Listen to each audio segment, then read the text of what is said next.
नमस्ते दोस्तों, मेरा नाम डॉक्टर अनुज शर्मा है। मैं मास्टर ऑफ फिजियोथेरेपी हूँ।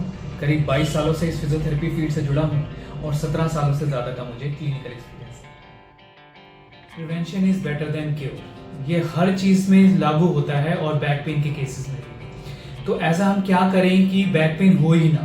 क्या प्रिवेंटिव मेजर्स हो सकते हैं जिसकी वजह से बैक पेन हमें कम से कम सताए? तो पहला तो है मेंटेनिंग गुड पोस्चर।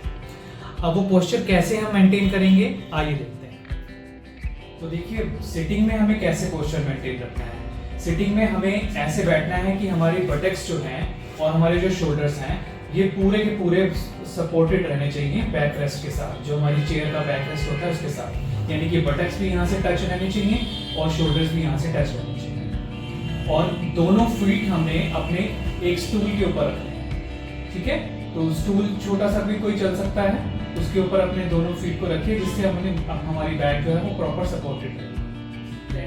अब स्टैंडिंग में हमारा क्या पोस्चर रहना चाहिए। स्टैंडिंग में अगर हमारा काम ज़्यादा देर स्टैंडिंग का है या किचन में आप काम कर रहे हैं, खड़े होकर कर रहे हैं, तो उसमें आपका एक पैर बारी बारी से आपको स्टूल के ऊपर रखना है। तो ऐसे एक छोटा स्टूल रख लीजिएगा जिसके ऊपर एक एक करके आप अपने पाँव को रख सकते हैं बारी बारी से।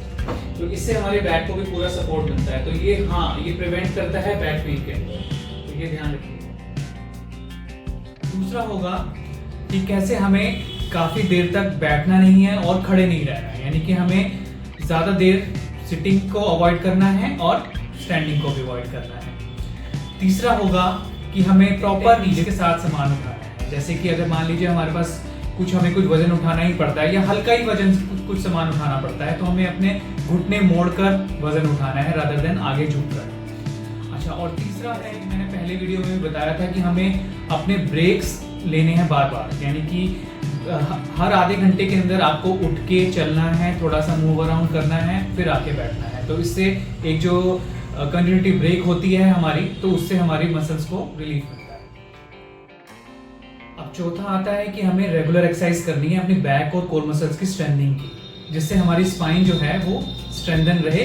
तो दोनों साइड की मसल्स, यानी कि कोर मसल्स हमारी ये और बैक की मसल्स हमारी ये, तो इन दोनों मसल्स के बीच में हमारी जो स्पाइन है वो बिल्कुल बैलेंस्ड रहे। एंड पांचवा आता है कि हमें फ्लेक्सिबिलिटी बढ़ानी है, अपनी मसल्स की फ्लेक्सिबिलिटी रखनी है, मतलब मसल्स की, ताकि हमें बैक पेन को प्रिवेंट कर सकें। तो वो क्या मसल्स की एक्सरसाइज हो सकती हैं स्ट्रेंथनिंग के लिए और फ्लेक्सिबिलिटी के लिए, आइए देखते हैं। पहली एक्सरसाइज उल्टा लेट के करनी है, जिसमें एक हाथ और एक पाँव ऊपर उठाना है। ये दोनों अपोजिट साइड के होंगे। नेक्स्ट एक्सरसाइज में दोनों हाथ और दोनों पाँव एक साथ ऊपर उठाने हैं और नीचे करना है। अब सीधा लेट के कमर ऊपर उठानी है और नीचे करनी है, जितनी उठा सकते हैं उतनी उठानी है। अब इसमें पेट को अंदर खींचना है पर सांस नहीं रोकनी है, सांस लगातार लेके जानी है। अब इसके बाद आता है प्लैंक होल्ड करना, जो उल्टा लेट के किया जाता है।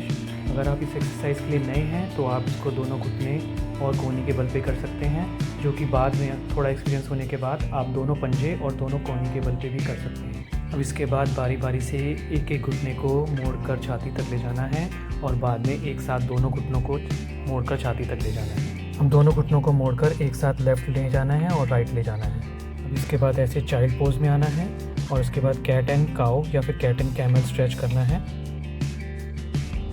तो ये थी दोस्तों वो एक्सरसाइजेज जिनको अगर आप 10-10 बार रिपीट करते हैं और दिन में 2 बार करते हैं तो आप बैक पेन को प्रिवेंट कर सकते हैं। और ये एक्सरसाइज उनके लिए भी फ़ायदेमंद है जिनको पहले कभी बैक पेन हुआ हो। आप अपने सवाल हमें नीचे कमेंट बॉक्स में पूछ सकते हैं, हम पूरी कोशिश करेंगे आपके हर सवाल का जवाब देने का। अगर हमारा वीडियो आपको पसंद आया हो तो इसे लाइक करें और शेयर करके इसे ज़्यादा से ज़्यादा लोगों तक पहुँचाएँ।